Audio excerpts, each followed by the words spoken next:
Il est environ 19 h ce vendredi 10 février quand une Peugeot 3008 dévie brusquement de sa trajectoire sur une petite route départementale de Seine-et-Marne, Île-de-France. Au volant, Pierre Palmade percute de plein fouet une Renault Mégane engagée dans l'autre sens qui transporte notamment une femme enceinte et un enfant.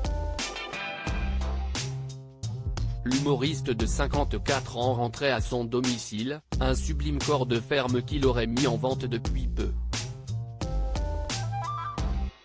Une Twingo conduite par un octogénaire emboutit alors le véhicule familial, provoquant une collision encore plus grande. Selon une source policière mentionnée par l'AFP, des témoins auraient vu deux passagers du véhicule de Pierre Palmade prendre la fuite avant que les secours et la police n'arrivent sur les lieux de l'accident pour extraire les corps des victimes et les transporter en urgence à l'hôpital.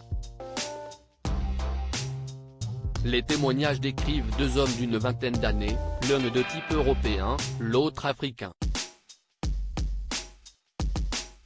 On ignore encore les raisons pour lesquelles ces deux passagers présumés auraient pris la poudre des campettes, ne prêtant pas assistance aux blessés, indiquent nos confrères du Parisien.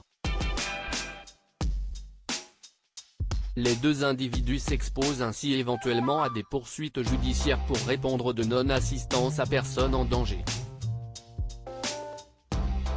À son arrivée au Kremlin-Bicêtre, Paris, Pierre Palmade souffrait d'un pneumothorax et de possibles traumatismes crâniens et hémorragie interne. Sa famille révèle que ses jours ne sont plus en danger ce samedi 11 février, BFM TV annonçant ce matin à l'aube que le comédien était conscient. Aucune information n'a été communiquée à la mi-journée concernant l'état de santé des autres victimes. Comment Pierre Palmade a-t-il perdu le contrôle de son véhicule? Alors que les caméras restent braquées sur le Kremlin-Bicêtre, une enquête vient d'être ouverte pour blessure involontaire par conducteur ayant entraîné une incapacité de travail supérieure à 3 mois. Une source proche du dossier indique que les résultats des analyses toxicologiques arriveront d'ici la fin de la journée, l'une des pistes à investiguer pour comprendre comment Pierre Palmade a pu perdre le contrôle de son véhicule. Le complice de Michel Larocque se serait déporté sur la voie de gauche sans raison apparente, selon une information publiée par le JDD.